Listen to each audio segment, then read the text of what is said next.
Hello, Inter-American Academy, and welcome to Sharkast episode 27. I'm Dr. Don, your host. For this podcast, yes, there's a video. Turn your video on. You can see me. We're going to be looking a little bit at our strategic plan and at our master facilities plan. But before I get to that, I wanted to just mention that we will be having our first PTO meeting on September 23rd at 7 p.m. We look forward to seeing you there. We have a mission to accomplish together, and the mission of our school is Inter-American Academy, working in a close relationship with culturally diverse families and communities, provides emotional and academic tools for students to excel through a challenging U.S. curriculum within a safe and caring environment. IAA nurtures students to become global citizens and leaders, as well as discerning users of 21st century skills, preparing for post-secondary education and lifelong learning. Our vision is preparing compassionate, happy, successful future global leaders who impact the world in a positive way. We know that this is happening each day at IAA, but I just want to review it just so you're aware. Maybe you're somebody that's investigating the school and thinking about sending your kids here. This is what we're all about. It's all about the kids and the students and helping them find success.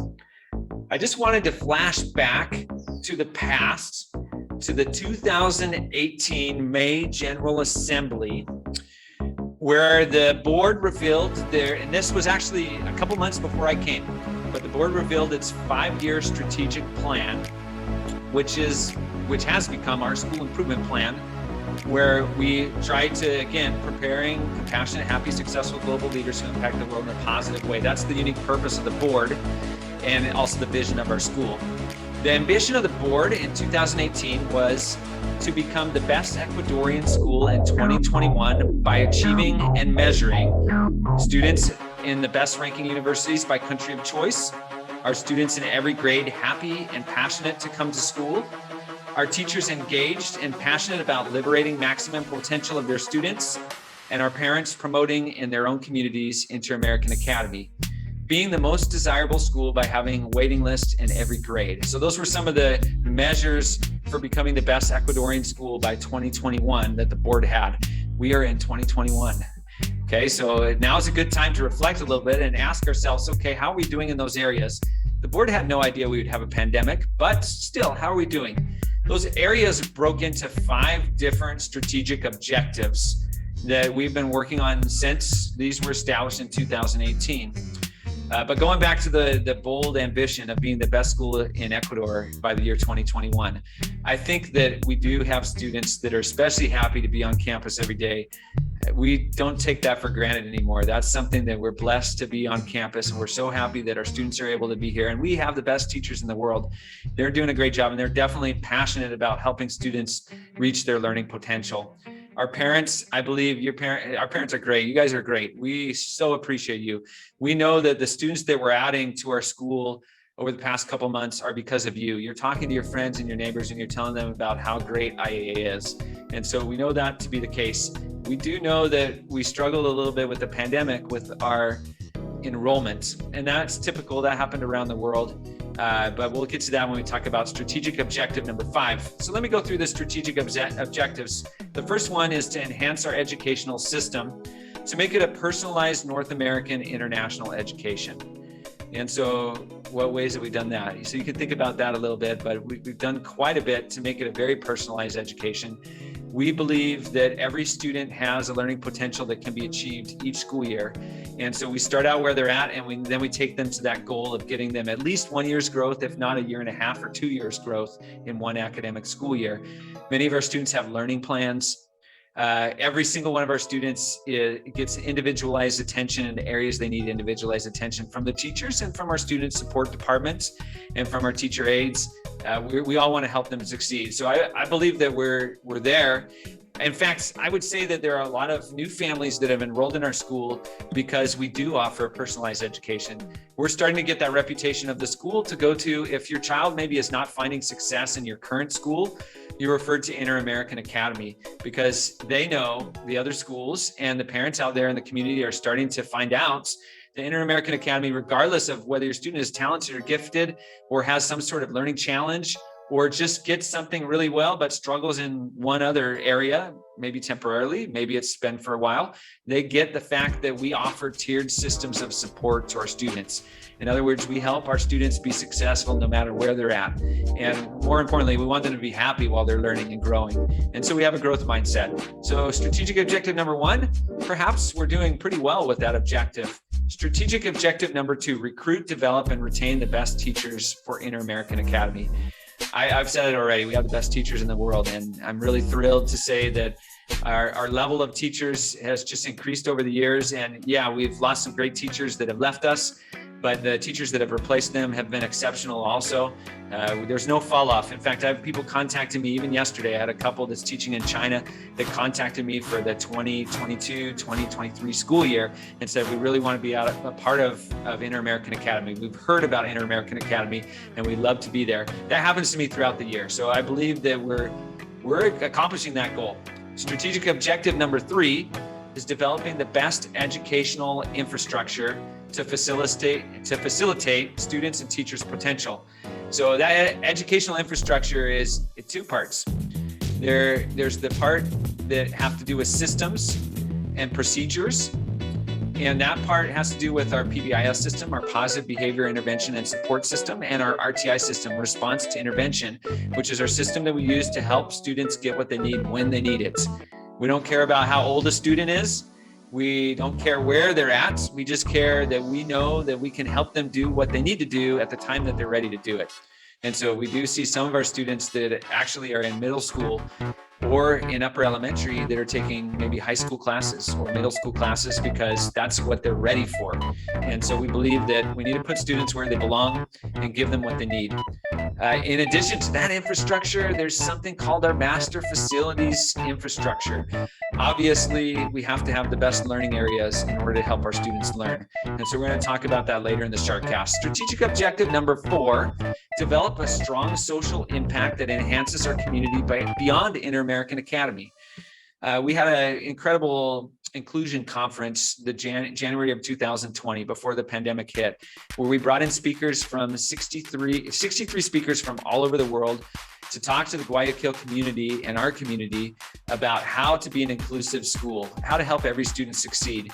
And so we're trying to make an impact beyond just the IAA community. I think a part of that too is my role as an AMISA board member, where I have an impact over 100 or so schools that are international schools around Latin America, where we're able to look at professional learning for all of our teachers and for all of our professionals, so that if you were to move with your family to, let's say, Peru and go to Colegio Roosevelt, or to Bogota and go to Colegio Nueva Granada, you would be able to have the same quality teachers that are trained with the same systems and structures in place. So as a board member of AMISA, that's one of our goals, is to provide incredible professional learning for teachers across the region so that we can have the best schools for our students.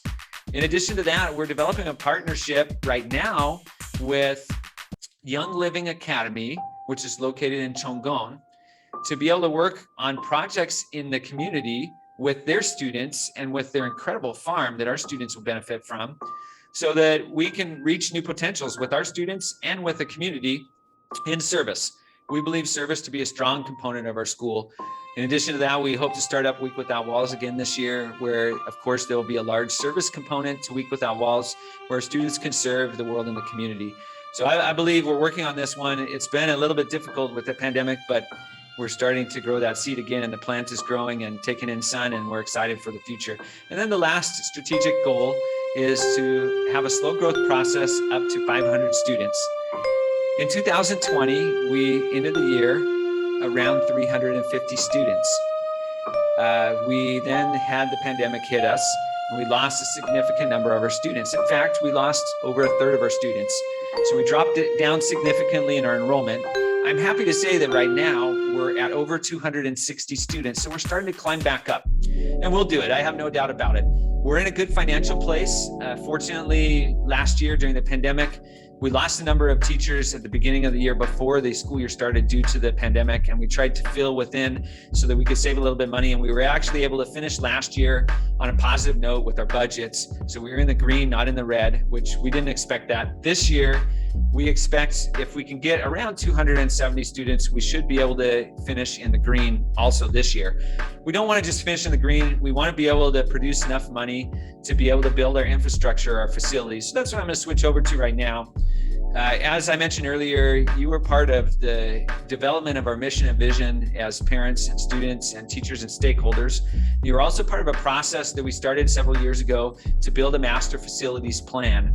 This is fun stuff. I like this stuff, and a lot of you parents out there might be excited about it. So I'm just going to put the plug in right now.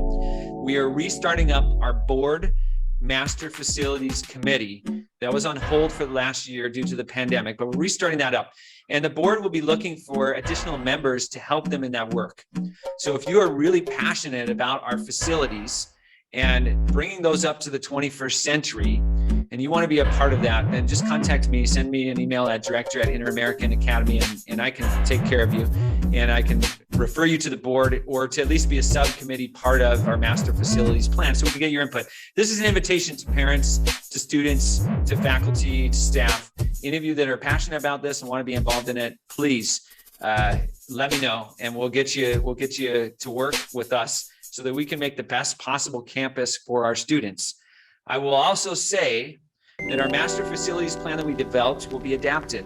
It will change because our needs have changed since the pandemic. And so please join us, be a part of that. We want it to be a collaborative process. I want to just remind you of the presentation of the findings of DMZ planners, which did our master facilities plan. They came to our school, they met with parents, they met with teachers, they met with students. You were able to put sticky notes on different posters of different pictures of what kind of classrooms you wanted, what kind of buildings you wanted, what kind of style you want on our campus. And they were able to put together a plan that shows us some data. I'm just going to scroll through that really quickly on my screen. But they mentioned the process, and I won't go over the process, but they went through a large process with 7 different phases of master planning. And then once they complete that process with the help of the administration, they put together a master facilities plan that will help us move into the future.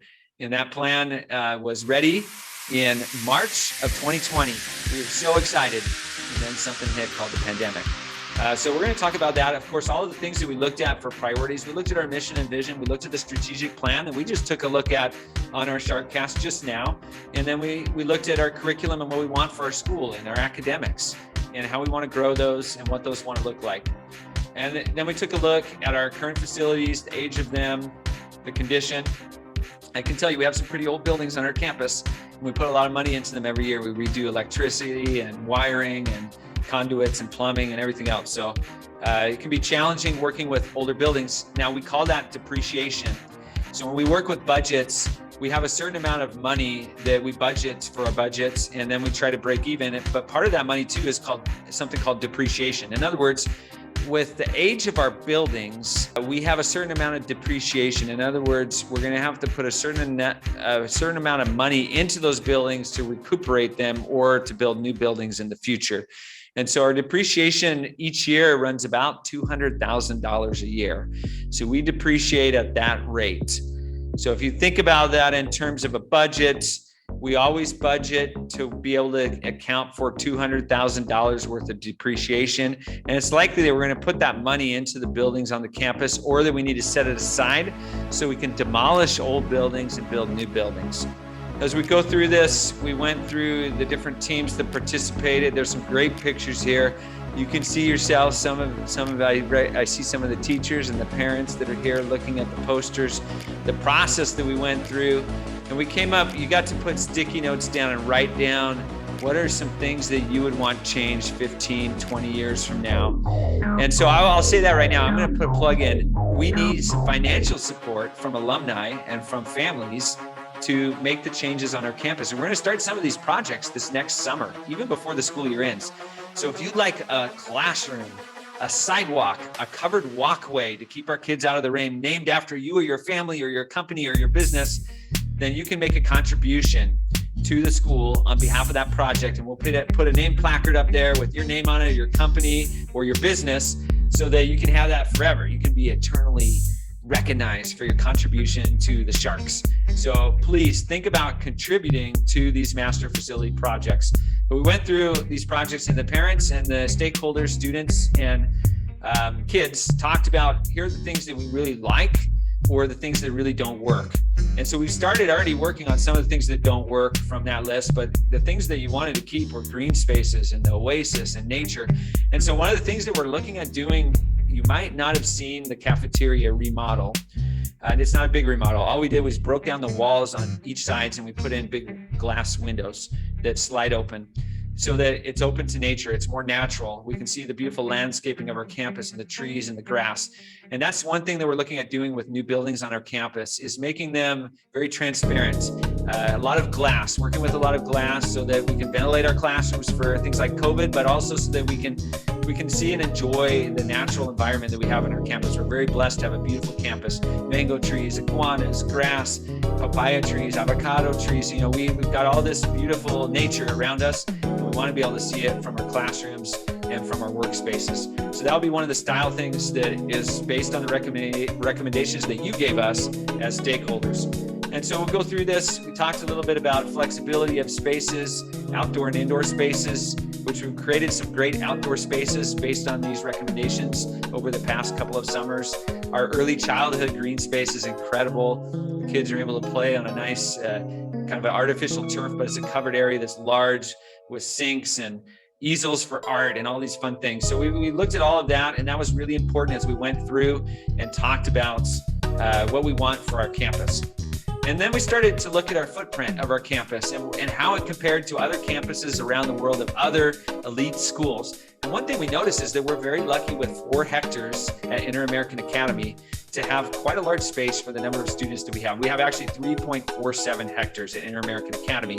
But if you compare that to, for instance, Alliance Academy in Quito, they have 2 hectares. The school in Rome has 2 hectares. Colegio Cotopaxi, okay, we know they're kind of a sister school for us. They're in Quito. They have 4 hectares. So their campus is almost the same size as our campus, and they have twice the number of students. So it's very, very interesting to know that we were blessed with a large campus where we're able to have a lot of space for our students. And that's great. So we looked at that. We looked at our existing parts of our campus, and then we started breaking down maybe what things would look like in the future. So you can see we have these great maps. We talked about when we got different buildings that were built, like 1980 to 1989. You might not realize this, but our campus was just this little small strip with just the hexagonal buildings. So where my office is, the cafeteria, the music room, the IT room, those are the only buildings on the campus. And so obviously we started adding buildings like the A and the B building, the G building with the library. As we continue to develop our campus and our gymnasium, our covered court. So that's kind of cool. We went through that process, and you can see all of that here. The buildings kind of labeled where they're at. And then we started looking at, you know, how could we configure this campus in different ways? What would it look like?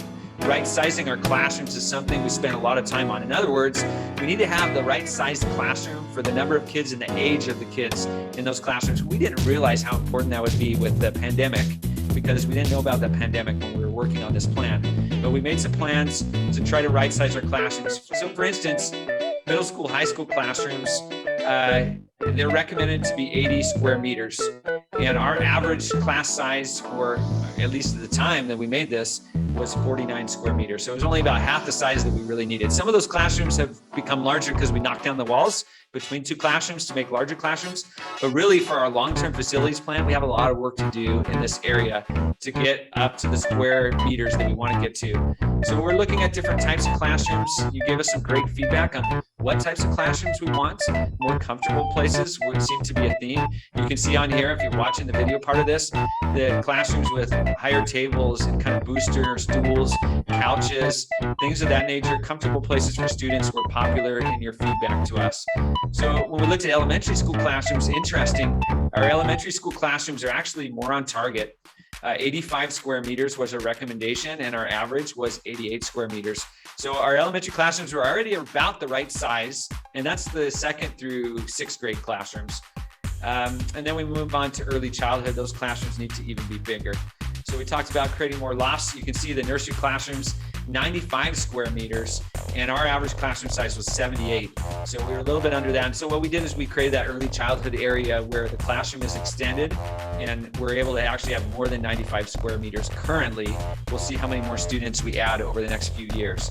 So we went through and we did a study of all the different classrooms and what we would need for our different buildings. Our middle school, high school building, eventually we're going to have a brand new building.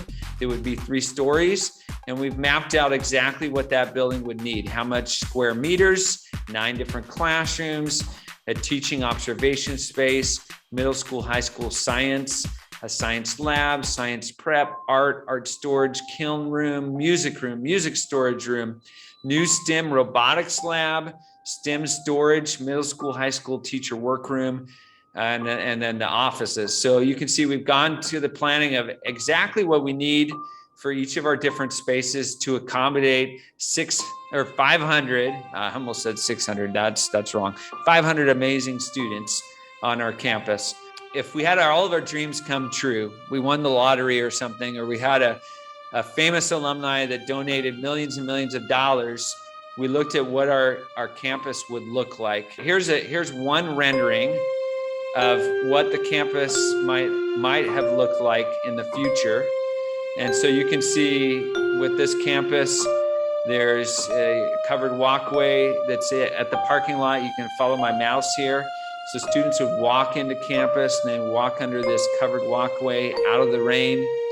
And when they entered in, there would actually be a 2-structured covered walkway that intersects and connects our whole campus together to a new building in the middle that would be in the place of the cafeteria and the music room, a 3-story secondary building, a new covered court, and a new administration building right in the middle.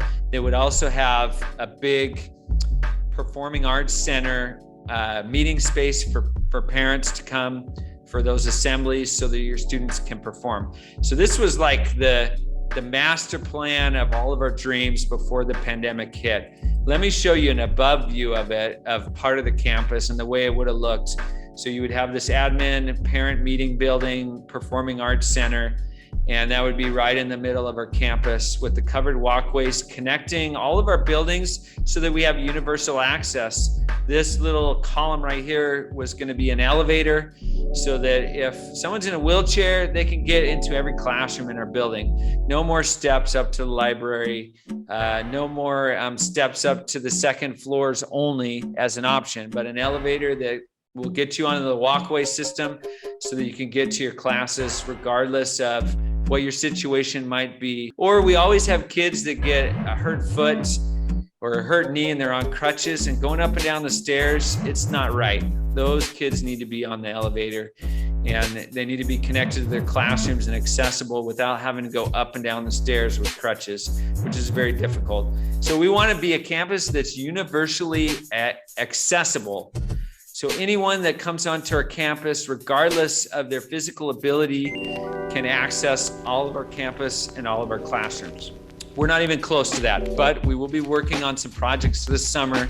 Now, when we look at our campus, I'm going to draw your attention to that big admin construction building that's in the middle of our campus. If you think about our campus, it's next to the pool, below the library steps, in front of the locker room building and the cancha de football, the soccer pitch. That space right here, we've talked about that as a board. We talked about that, and we really felt like that's a beautiful green space right now. So if you put a big old building right there, it cuts off the vista, it cuts off the view of the whole campus.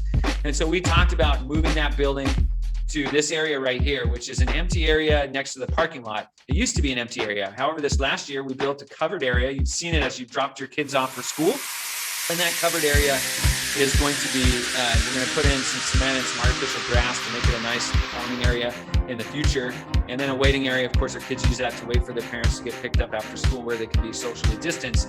Next to that, we've decided that we're going to build a more modest reception building. And this reception building will be a building that students would go right next to as they're entering the campus.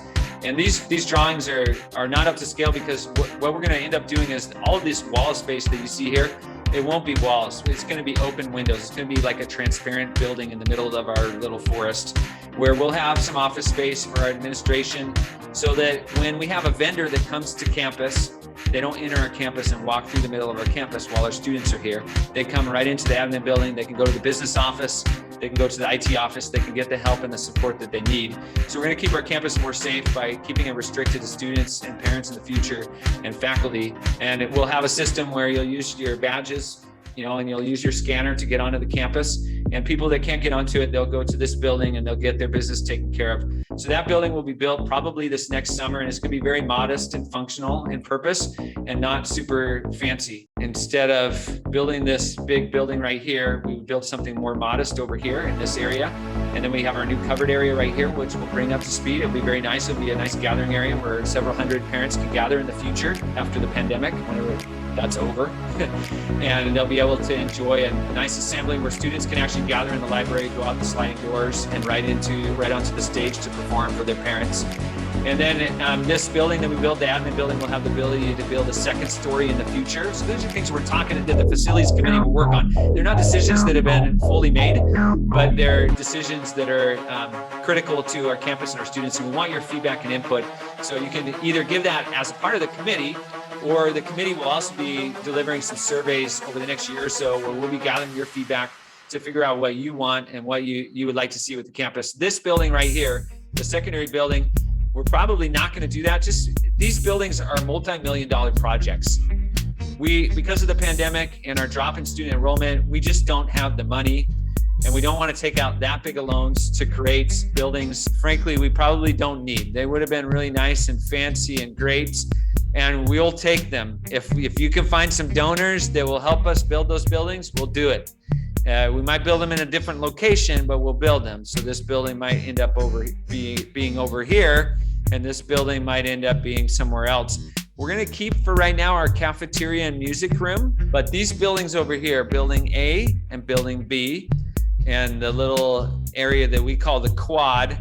The area that we call the quad is new as of 5 years ago, but A and B buildings are about 35 years old. And we're having all kinds of problems with those buildings. So essentially what we're thinking, it might be easier rather than remodeling them, is just demolish them and take this building right here and put it right here. This building will be a 3-story building, which will have a beautiful view of the mountainside, and then have a lot of glass and windows so that we can look out at nature and enjoy nature.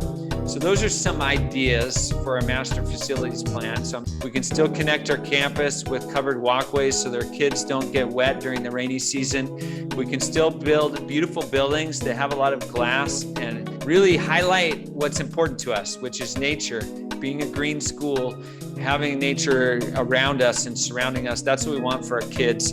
We want that oxygen and we want that green space. So we don't want to put a building right here in our nice green space with our trees here. We don't want to take down more trees. If we can prevent that, that would be great. We want to build in places where we already have space on our campus and make it work. So I just wanted to indulge with you today for this Sharkast to go over our master facilities plan, what it was, what it might be, and to solicit your support on this facilities plan for the future. Of course, we'll take donations, we'll take money. If your business wants some good advertising, then go ahead, sponsor, even if it's just a classroom or a walkway or one of the covered walkways, right? You can sponsor a section of it, put your name there, we'll put your company name there. Go Sharks, we want to make this happen. Take care. Sharkast.